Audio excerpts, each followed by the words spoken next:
Okay. We're continuing in Masechet Sanhedrin. We're in the last few shiurim in the Masechet.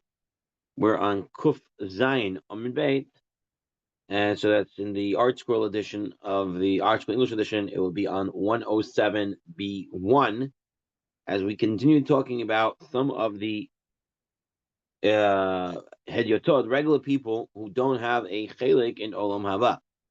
And one of the people on the list was a guy named Gehazi. Okay, who is Gehazi? Gehazi is the student of Elisha Hanavi. Okay, so Elisha Hanavi has a student, just as Elisha was a student to Eliyahu. Elisha had a student named Gehazi. However, Gehazi, unlike Elisha, was not a very good student, and he made a huge avera, and his avera led him to be sort of banished, and he was pushed away by Elisha. Let's get inside. Now, the Gemara starts off a little bit like you have to know the story beforehand, but then it explains the whole story. So we'll go through the Gemara's way of understanding it, and B'ezrat Hashem, everything will be explained. So let's start. Gehazi. So bottom right, bottom line on 107B1, bottom right. Gehazi dichtiv. Vayelech Elisha Damesek. How do we know Gehazi doesn't have Olam Haba? Because it says Vayelech Elisha Damesek. The Maharsha says, what are you talking about? There is no pasuk in all of Nach that says Vayelech Elisha Damesek, that Elisha went to Damascus. It doesn't exist. I read you the lashon of the Maharsha. She'ain pasuk kazeh b'mikra. Eilenemar. Rather, what does it say? It says Vayavo Elisha Damascus. It says Elisha came to Damascus. If you look at the Hebrew side in the Torah or Shalom on the left, where it says Vav, it brings the actual pasuk. Vayavo Elisha Damascus uven Hadad Melech Aram Choyle v'Yugad Lo Lemor Bo Isha Elohim Adhena. So you see, it says Vayavo Elisha Damascus. It doesn't say Vayelech Elisha Damascus. So says the Maharsham. That is actually what the Gemara is saying. The Gemara is saying is why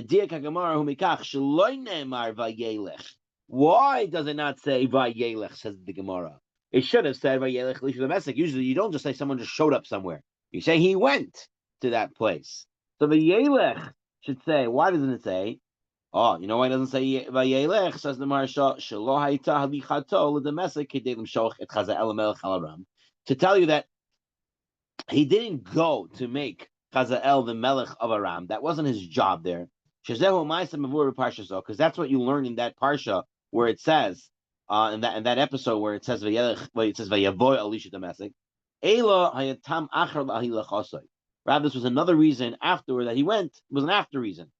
V'zeu kedei laheshiv as Gehazi. But his real reason was to go and get Gehazi to make tshuva. So says the Maharsha. This is the way to understand this. Plus, the Gemara is saying, why doesn't it say Elisha went to the Mesek? Because you know why? Elisha went to the Mesek to go and be to go and make Gehazi be Chayzer b'tshuva. That's the reason he went. That's the Vayelech. But why isn't the parsha? Why isn't the Nach say Vayelech? Because that's not what happened. Elisha didn't make tshuva, so therefore his going there. The reason for going there never happened. So therefore it says Vayavo Elisha the Mesek. Elisha showed up in the Mesek, and now he did the second job that Hashem made him do over there. But that wasn't his intention of going there in the first place. Therefore, Vayelech doesn't make sense. That's why it doesn't say Vayelech. Okay, continuing. Lehecha azal, on top of 170B2 in the English. Lehecha azal, and where was Elisha going? What would be the reason for him going to Damascus? So Rabbi Yochanan shahalach lahachazir Gehazi b'tshuva. He went to tell Gehazi to go, he can make tshuva. V'lo hazar. And there he didn't make tshuva. Therefore his Vayelech wasn't a Vayelech, says the Maharsha. So Amar Loi, Elisha said to Gehazi, Chazor b'cha, make tshuva. Amar Loi, Gehazi said to Elisha, Kach mekubelani mimecha. So I have accepted a tradition from you. Hachoite. Umechati et harabim, someone who sins umechati et harabim, and he makes others sin as well. ein maspikin beyado la'asot tshuva. They don't give him the opportunity to repent. The Mefarshim will say, what is he saying? What? Elisha doesn't know what he taught. That Gehazi has to remind him? No. Says the Rambam that you can always make tshuva. It'll be very hard, especially if you make other people sin, because remember, your sin by making other people sin and they continue to sin, it continues and continues, and it's not good, and therefore it's harder for you to make tshuva. But if you really want to make tshuva and you do everything you can, says the Rambam, it will be accepted. So what was Gehazi saying? So Gehazi was saying an excuse. So it was an excuse. Yeah, Elisha knows what he taught before, and Elisha's now coming and saying he makes tshuva. He knows what he's saying. He doesn't want to do it. It's an excuse. Oh, you taught us. Okay. Ma Avad. What was the sin of Gehazi that he was that he sinned and he made other people sin? What was the sin? The Ika, the Amre. Some say Evan Sho'evet Tala L'chatat Yeravam. He updated the sin of Yeravam. You remember Yeravam? He didn't want people to go to Jerusalem and to see that the king of the Davidic lineage sitting in the Azorah while he has to stand. So he put up 2 golden calves. Well, Gehazi improved on this 2 golden calves. He was able to get his hands on some very powerful magnets, and he set it up on the side of the eagle, and then he set it up around it, and he levitated the eagle with these magnets. And now you have a levitating, floating, flying, golden calf. People were mesmerized and they started to believe it even more. So that was his chait. Vehemida ben Shemaim la'aretz, and he suspended the golden calf between heaven and earth, creating the impression of his supernatural power. V'ikadamre, and some say, Shem chakak befiyam. He engraved the divine name in the mouth of the calf. He wrote a shame in there, okay, and he put the first two of the 10 commandments in there, and based on these powers, it looked like the eagle was talking, and the eagle was saying, "Anochi Hashem Elokecha, lo yeh lecha elokim acherim," right? I am your God. Don't have other gods. The first 2 of the 10 commandments. Imagine that. This Egel Azov saying this. So again, looking supernatural powers, and people started to believe it more. Okay. V'ika d'amrei rabbanon, and some say the ika d'amrei the rabbanon dacha mikamei. He drove the rabbis away from Elisha. People wanted to come learn with Elisha. He didn't let them learn. Right after Gehazi is no longer with Elisha, all of a sudden the rabbis say, Rabbi, there's no space for us anymore. What does it mean? That until now it wasn't cramped. Why wasn't it cramped? Because Gehazi, who was the administrator of Elisha's house of study, took the liberty of restricting admission without Elisha knowing, and prevented many good qualifying students to come in. Some say that Gehazi would on purpose sit outside the shir and not go in. And people would say, if Gehazi's primary student is not going in to learn from him, it must be that Elisha has nothing good to teach. Therefore, we're not going to bother either. So whatever the story was, he made it that people would not learn. And once he disappeared from the scene, a lot of people were coming in. So he was Hotel Mahadi. He sinned and he caused others to sin as well. Tanu Rabanan. Now, in the art scroll, you're going to be missing, I'm going to be saying some words that are not here in the art scroll. And it is not really found on the page in this Gemara at all.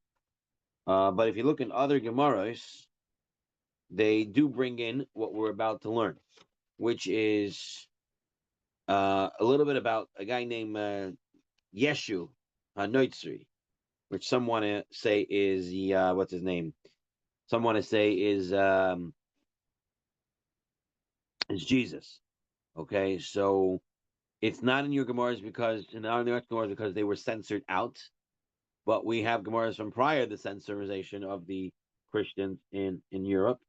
So some of the older Gemaras, and here in the Mesivta Gemara that I have, as well as in the Steinzelt's Gemara, they brought back this piece, and a lot of the Gemaras have the Hagoy Tzionim on the bottom that have the missing words that are not in the, but the article for some reason did not bring it down this time. So you're gonna have to trust me as I'm reading the Gemara in its full version. Okay, just give me 1 second to find my place again. Okay, so Tanu Abanan, the rabbis taught leolam tiyeh, a person, his character, his behavior towards his student, even his student as great as Gehazi, who's learning from Elisha, it should be be'ofen simol doha ve'yamin mikarevet. It's where he's pushing away with his left and he's bringing them closer with his right. To say that his right hand should be the primary, and the left hand, which is weaker, should be the one that pushes away. You never want to make the student feel that he is he's not good. Okay, so you can put them down, you can say something, but you have to do it with your left, with the weaker hand, and you got to bring him closer at the same time with the right.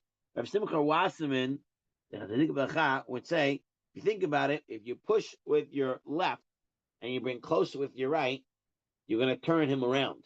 It makes a 180. Try it. Push it with your left, bring with your right.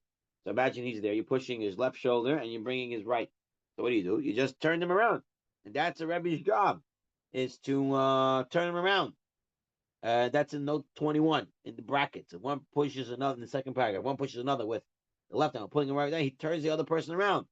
The most effective method of turning a person to repentance, as Rav Simcha Wasserman. Okay. The loy Elisha shedachvoy like Gehazi b'shtei yadayim, and not like Gehazi that Elisha pushed him away with two hands. So right here, your Gemaras are if you see the parallel text in Sota and Hashmatos Hashas regarding the Rav Shua ben Perchaya for another example of excessive rejection.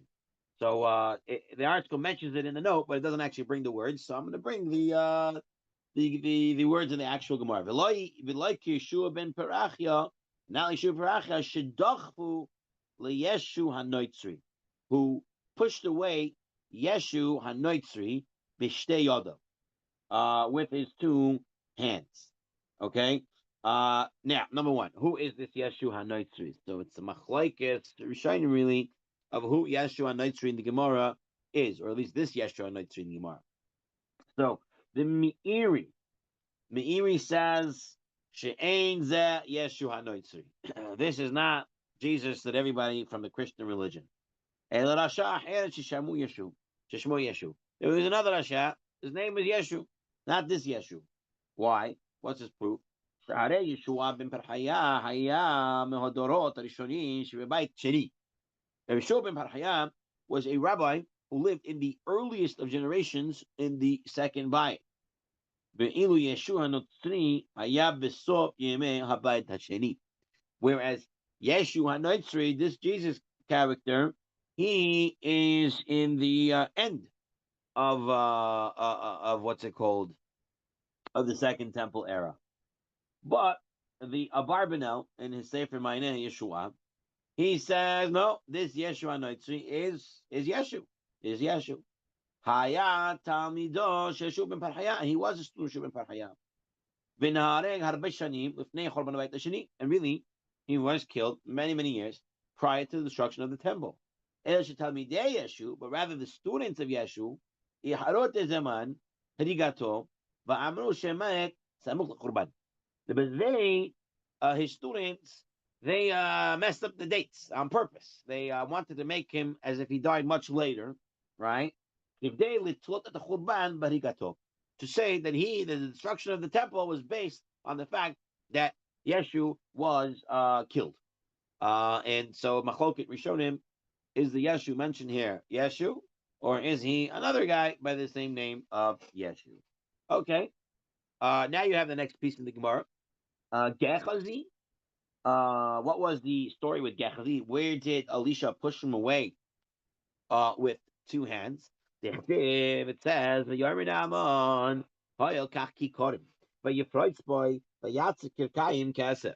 Naaman said to Gehazi, please take 2 talents. He pressed them and wrapped the 2 talents of silver. Okay, we're going to explain everything in a minute. The Gemara is working with the assumption you know already what's going on, but we'll explain it. And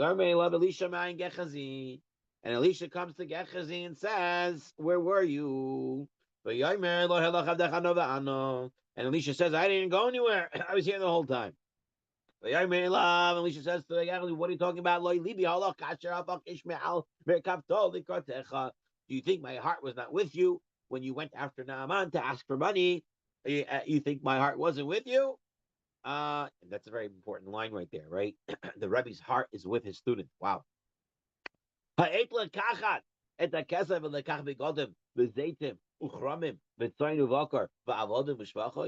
it now time to take gold, silver, and clothing, and olives, and vineyards, and sheep, and oxen, slaves, and maidservants? And he lists out these 8 things that Elisha is saying that Gehazi took. Okay, so now the Gemara says, "Omisha kol kulei hai." Did Gehazi really take that much? Oh, what it says in Pasuk, "Kasef uvgadim," he only took silver and clothing, even though it was a lot and it was worth a lot. But it doesn't say he took all these other things, vineyards and olive presses and all these other things, olive groves. It doesn't say it. So I'm Rabbi Yitzchak. Here's the story. Rabbi Yitzchak. They were learning the Perek called Shmoyne Shiratzim, the 8 creeping creatures that are Tomei. It's the 14th chapter of Mesechet Shabbat. Okay? Now, at this time, when Elisha was learning this, Naaman, who is he? Sar Tzava Melech Aram. He was a general in the king of Aram's army. Haya Mitzorah. He became a Mitzorah. He had leprosy. Okay? So, Amarle Hahi Revita de Ishtaba'i Ma'ara Yisrael. Now, in Naaman's household in Aram, he had a Israelite girl working there that he captured from Israel. Okay, she was a captive, and she was working in his house, and she sees her master in pain. So she tells him, "You go to the Jewish prophet, you'll be helped. Go to Elisha." Kiata. So he listens to this girl. Kiata. He comes to Elisha. Amarle. Elisha says to him, "Zil tivul b'Yarden. Go and immerse in the Yarden. Go and take a swim in the Jordan 7 times." Right? Amalei, the man said to Elisha, "Achuchi ka bi." The man said, "You're making fun of me? What? Walking into a water of the Jordan? The waters of Damascus are way better than the waters of Israel. You think I'll be healed?" So Amalei hanuhuda hamu b'hadeh. His aide said to him, "My nafkalach. My nafkalach mina. What does matter to you? Zil naseh. Go test his words." Right? He was saying, some say that he was saying that what's this cheap remedy? If he told me to do something weird and hard and this and that, I can understand that will help me. Just tote 7 dips into the Jordan, I'm going to get healed? Right? It's not. His aide said to him, "Do it. What do you have to lose?" Zil naseh. Go test his words. Azal b'tava be'adaneh. He went and immersed sometimes in the Jordan. And he was healed, and his skin became so clean, so clear, and so beautiful. Ata. So he comes back to Elisha. Atele kohane dinakit. And he brought with him all those things that he had in his possessions. Okay? It consisted of 10 talents of silver, 6,000 gold coins, 10 changes of clothing. He brought all these things to give to Elisha. Lo tzaveh lekubulemide. Elisha did not want to accept it. Okay? Elisha wanted to, the Mefarshim say, Elisha wanted to show him that it was not medicine. It's not that the Jordan had medicinal properties that helped them. Right? You go to a doctor, you pay. Elisha wanted to say, "You don't have to pay me. You know why? Because I didn't do anything. I'm not the doctor. This is from HaKadosh Baruch Hu. This is all a miracle. This is not regular medicine." Okay? He wanted to drive that point in. He said, "I'm not taking any money." But Gehazi, when he saw that no money was being taken, after Mekameh Elisha, he took leave of Elisha, and he comes and he tells him, Elisha says we should take. Right? And you remember the pasuk before that we saw on the other page, He said to him, Hoyel, right? Which means please take, or take a look at note 23 back on the previous page. Hoyel can also mean swear. Naaman made Gehazi swear that Elisha really sent him to go get the money after Elisha said no, right? And so uh the what's it called? There's the Gemara in Masechet Arachim that tells us that one of the reasons a person gets tzarat is because of false swearing. And so here, Gehazi falsely swears to Naaman when he presses him to swear, and therefore he gets the tzaras. Okay, and he put away his money that he got from Naaman. Ki Otto and Gehazi comes back to Elisha. Chaza Elisha letzarata hava parcha ilave reshe, and Elisha sees tzarat starting to come out of Gehazi's head. So Yamarle, he says to him, Rasha, you Rasha, you took what I told you not to take. Has it come time to take the reward for learning Shmona Shiratzim? Right? Remember when Elisha says, "Did you take silver, clothing, olive press, wine, olive groves, vineyard, sheep, oxen, servants, and maidservants"? That's 8 things. Why did he list 8 when he only really got 2? Because he's saying, "Are you taking the schar for learning Perek Shmona Shiratzim? That's for Olam Haba. What are you doing taking it now?" And therefore, the tzarat of Naaman should be on you and your children forever. And that was Elisha's mistake, that he made him have the tzarat forever, because Mitzvah has to go outside the camp. And so he doesn't have a chance to be what's it called? To be able to do tshuva. He's not around anybody, and no influence from his Rebbe. And not just him, but his children also. And therefore, it says, and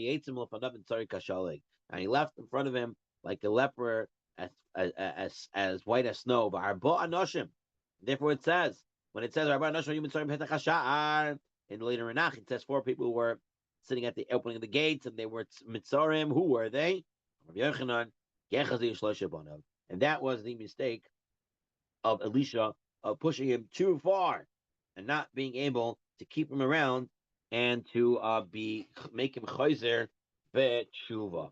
So now you don't have this in your Gemaras in the Art Scroll, unless you have another Gemara that has the part that was censored out.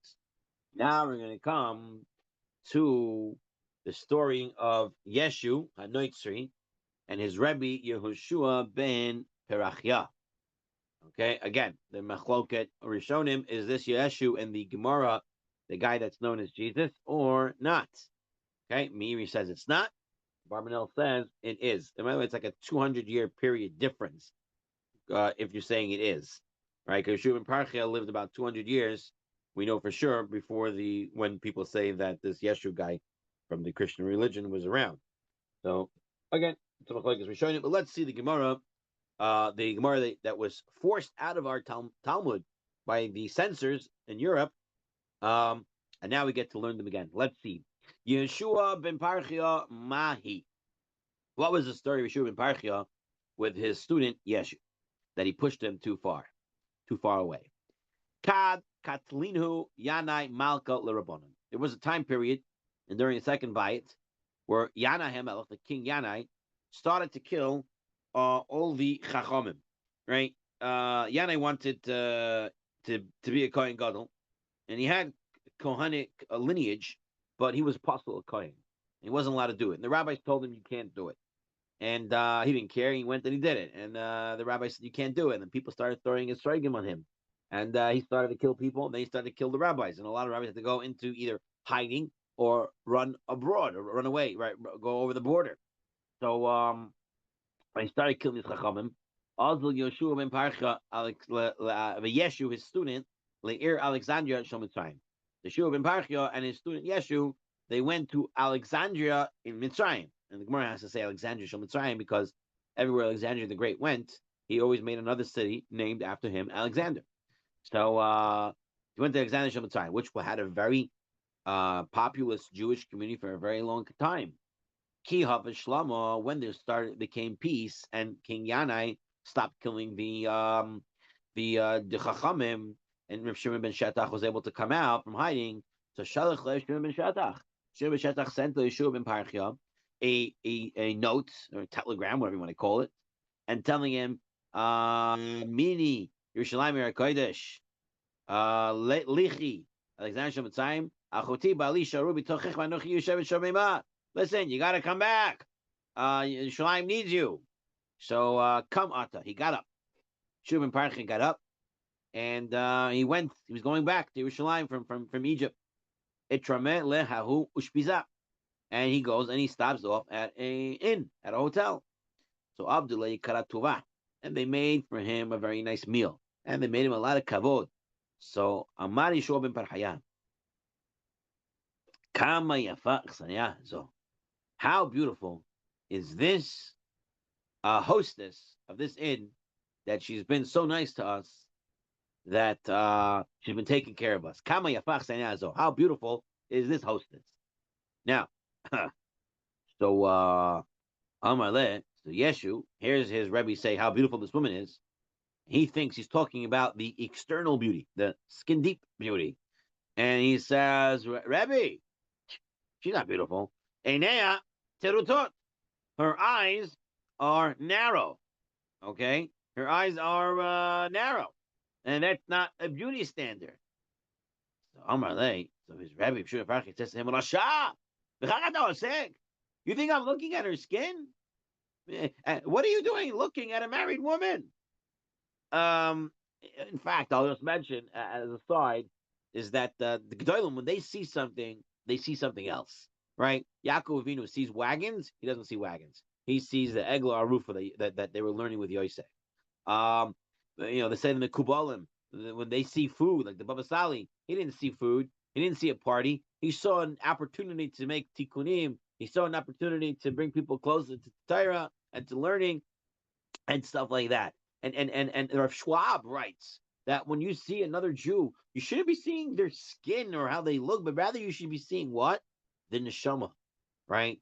Rav Miller says every time you see another Jew, you should be so excited about their neshama that you should give them a bracha, right? That's the way the Gedolim look at people. And so when he was saying how nice she is, look about there, talk about her neshama.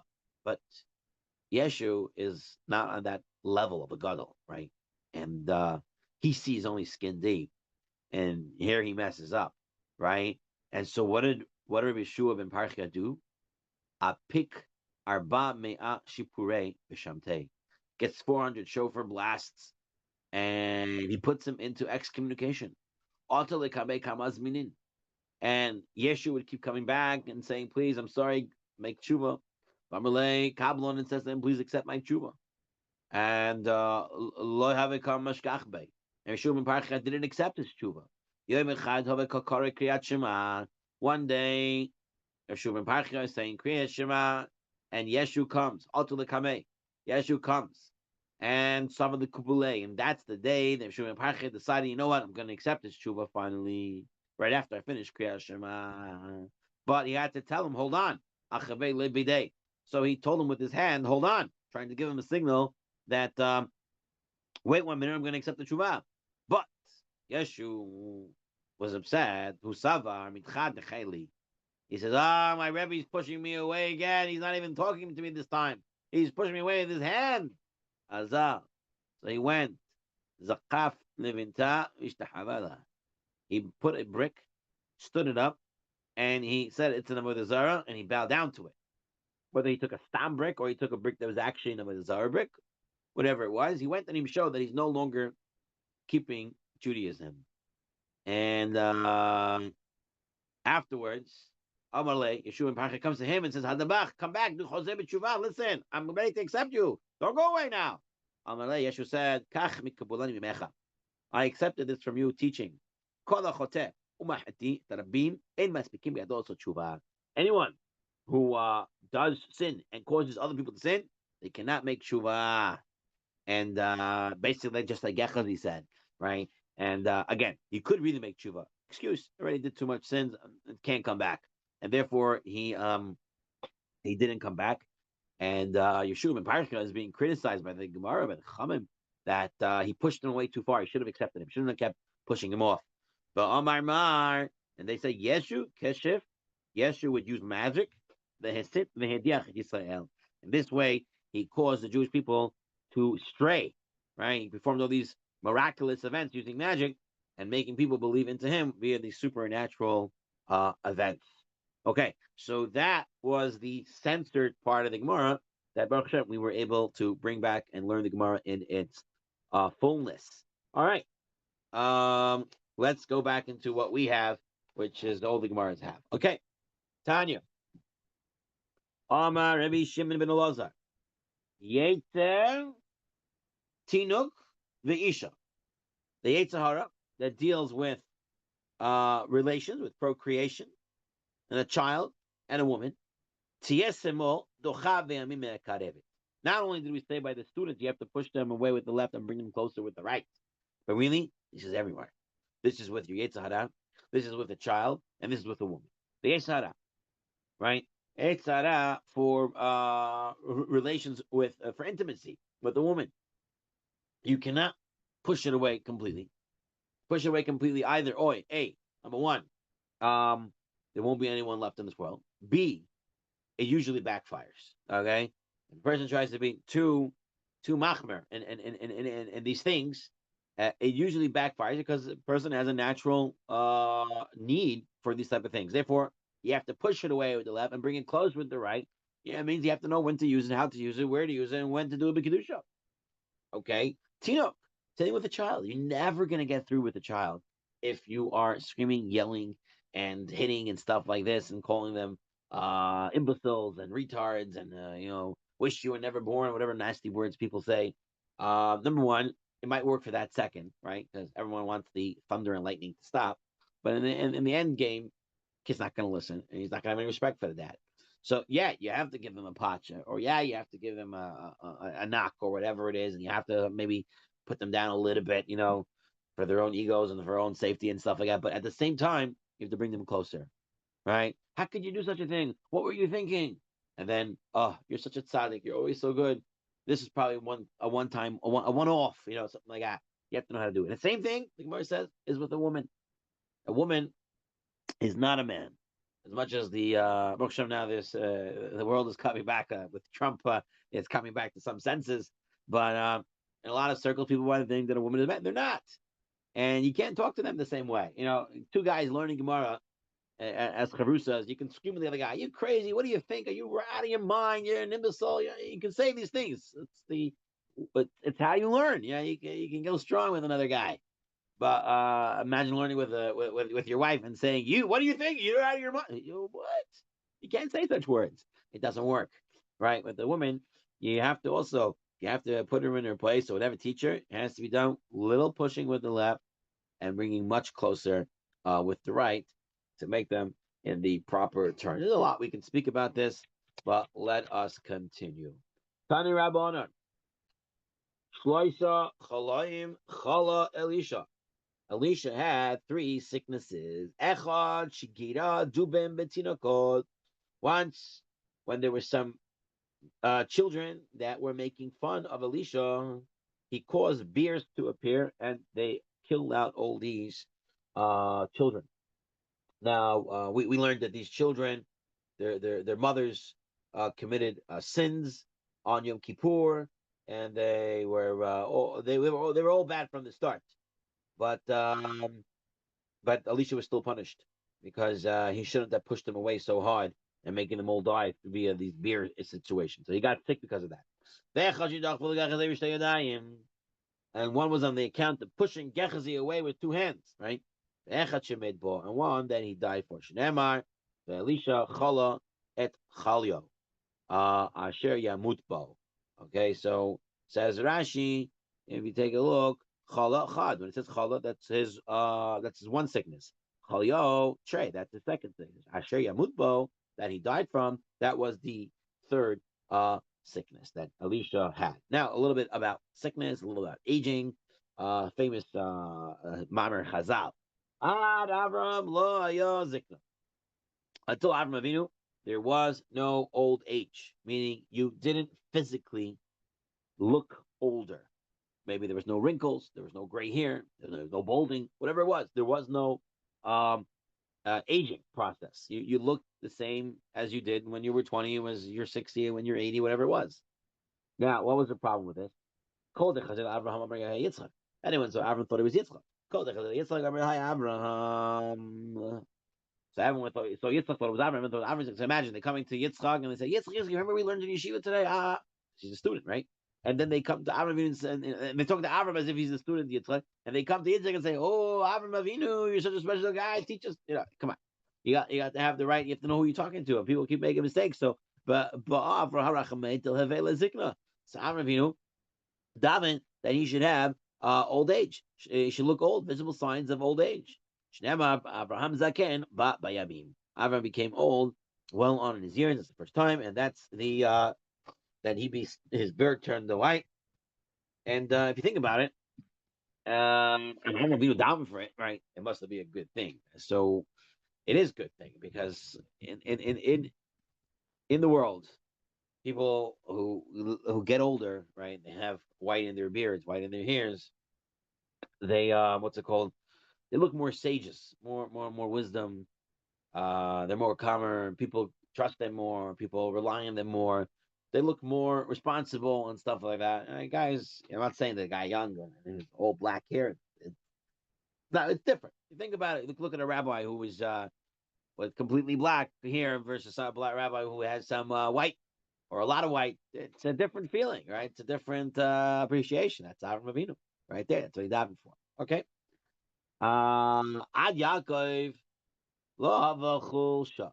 Till Yaakov Avinu, there was no getting weak before death. What was it? How did they die? So Pirkei Eliezer tells us they used to sneeze and the neshama would come out. That's why throughout the world, whenever someone sneezes, we say a response that they should live well, right? Let's start with in Russian, Buzdarova, right? Be healthy. In Hebrew, Labriut, right? To your health. In German, Yiddish, Gesundheit. You should have a gesund, which means you should be healthy. What else? In Arabic, Taish, which also means you should be healthy. So in every language, in Bukhari, Prishivi, you should be what's it called? Getting older, which means you should be healthy and live long. So so you have all these languages that saying the same thing. So because in the olden days you used to sneeze and die, right? And the Yaakov said, "Hey, I got children, lots of children, and I got to instruct them before my day of death, before I die. How am I going to do that? If I just sneeze and my neshama comes out?" So he davened to Hashem that he should have weakness before his death, so he knows that he's dying. Okay, Shnemar, Yomer Yosef, Hine Avicha Cholem. And that's why it says, they said to Yosef, Hine, behold, whoa, it's a new thing they never saw before. And your father got sick. Ad Elisha, lo haven inash cholish de mitzvach. There was no one who was sick, deathly sick, and recovered. But Elisha did get sick, and he davened for mercy, and Hashem healed him. So Elisha got sick, then he got better. He got sick again, he got better. And then finally, he got a sickness that he died from. So he had sicknesses that were deathly, and he survived from them. So he was the first one to get sick and deathly sick, and then be saved from it. Okay, now we start a new Mishnah in this 11th parak of Sanhedrin, parak Achelik, and this is the Mishnah now. Until now, we're talking about private individuals that didn't have a chelik in Olam Haba. For example, the four Melachim, and the Melachim, and then the Hedyatot, right, and the regular people. But now we're going to talk about a full generation of people who do not have Olam Haba. So here we go. Dor HaMabul. Ein lahem chelik l'olam haba. The Dor HaMabul does not have a chelik l'olam haba. Ve'en omdim badin. And they will not stand in judgment on the day of resurrection, according to some Rishonim. They will not stand there to see if they're going to get their neshama back or not.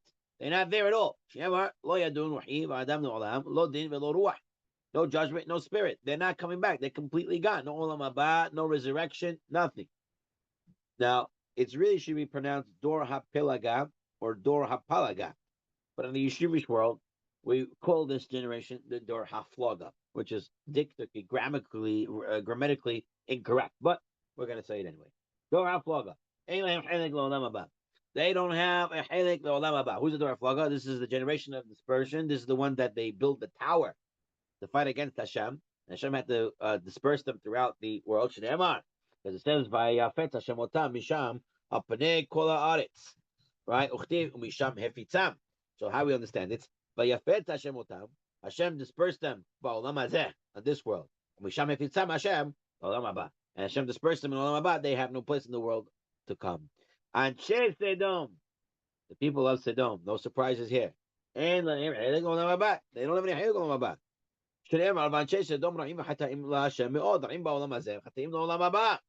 They're that bad.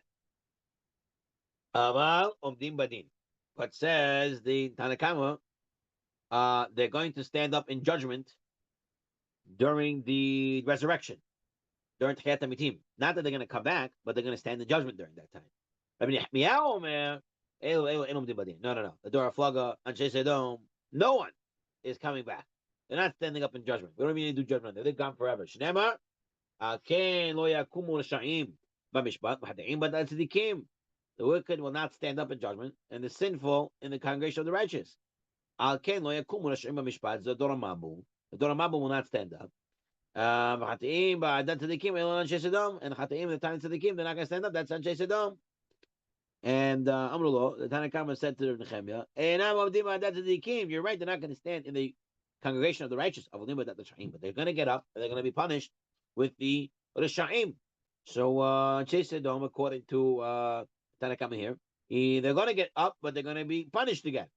Menaglim, Menaglim, the spies who spied out Eretz Yisrael and came back with a bad report, those 10, they have no Hilik Olam Haba. Shneimar, וימותו אנשים, מוציאי דיבת הארץ רעה במגפה לפני השם.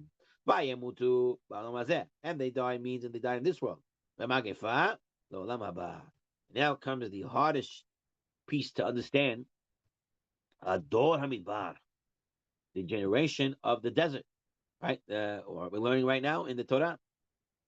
When we read the Parshiot. דור המדבר. אין להם חלק לעולם הבא. They have no חלק on עולם הבא. What? They're not going to stand up in judgment. They'll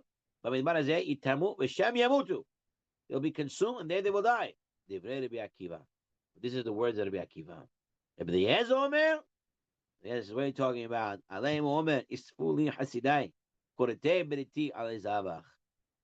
Gather to me the devout ones who seal the covenant with my sacrifice. Meaning, of course they're going to have Olam Haba.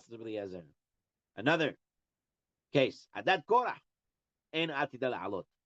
Korah is not going to come up. His congregation who went against Moshe. They're not going to have Tchiyat HaMitim. Shneimar, Chas Aleim Haaretz Olam Hazeh. The earth covered them over.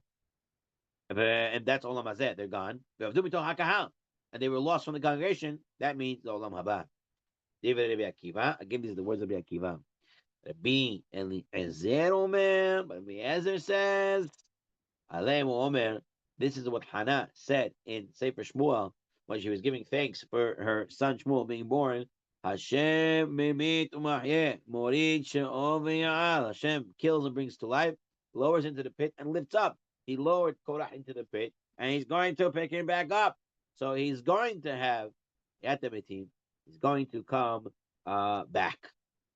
So here we have a Machoket of Kivar of Eliezer by Dor HaMidbar and the Adat Korah. All right. Let's take a look a little more in the Gemara, and then we'll call it a day. Tanu Rabbanan, Dor HaMabul Ein Lem Chilek B'Olam Haba. Generation of the flood does not have a share in the world to come. Shneimar V'yimach et kol ha'yakum asher al panei ha'adama. It says that he blotted out the existence that was on the face of the ground. V'yimach et kol ha'yakum. When it says V'yimach et kol ha'yakum, and he blotted out all of the existence, that's this world. V'yimachu min ha'aretz, and they blotted them out from the land. That is the Olam Haba. That's the word of Akiva. They will not come alive at the resurrection, nor will they be judged.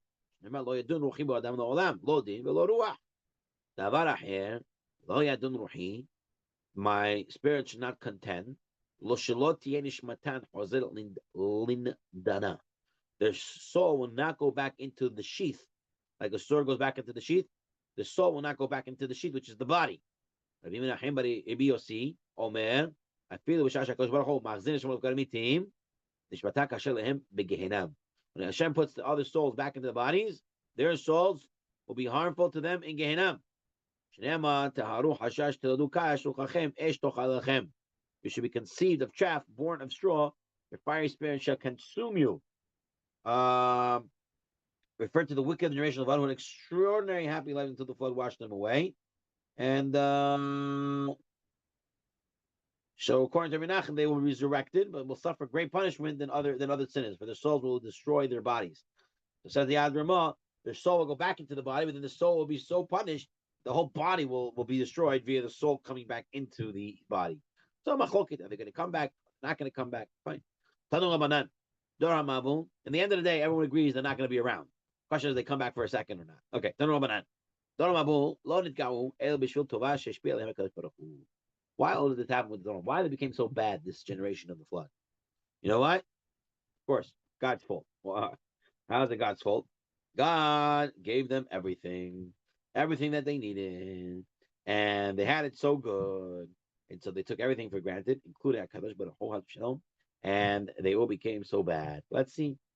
There's a pasuk in Eov that tells us all about the Dor Mavu. But to him Shalom, their houses were peaceful. There was no fear, and there was no rod of God against them. And it says, the oxen is impregnating, they're not misdirecting their seed, the cow calves does not miscarry, all the animals are good. The animals can go freely walking like sheep, no problem, no one's attacking them. The children can go play outside, you're not scared, no one's going to take them or do anything to them. They raise music with the drum and the harp, and they play the flute. They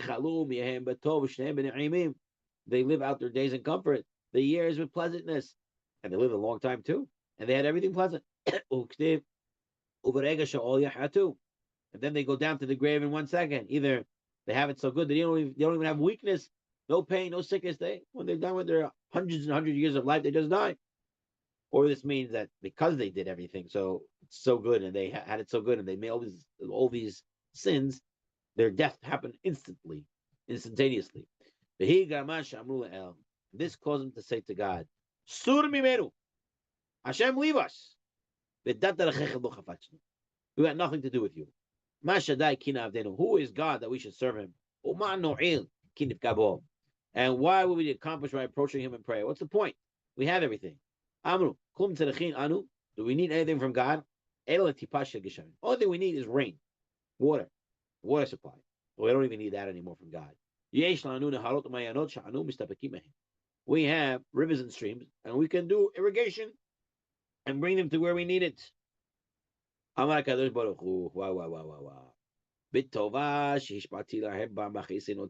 gave you everything, and now you say, what do you need me for? And you're going to say the water? I'm going to judge you now. Now you're going to get mine, and you're going to be destroyed via the water. Okay. Let's see a little more. The people